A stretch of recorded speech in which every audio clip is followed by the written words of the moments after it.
General محمد ضیاء الحق صوم و صلات کے پابند تھے، تہجد کے پابند تھے، نماز با جماعت کا اہتمام فرماتے تھے،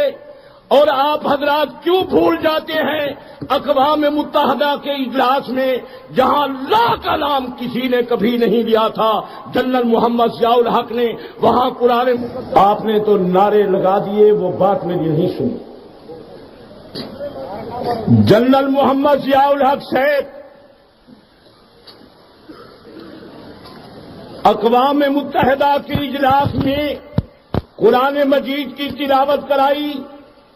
اسلام کے برکات بتلائے، فاروق اعظم کے فضائل سنائے۔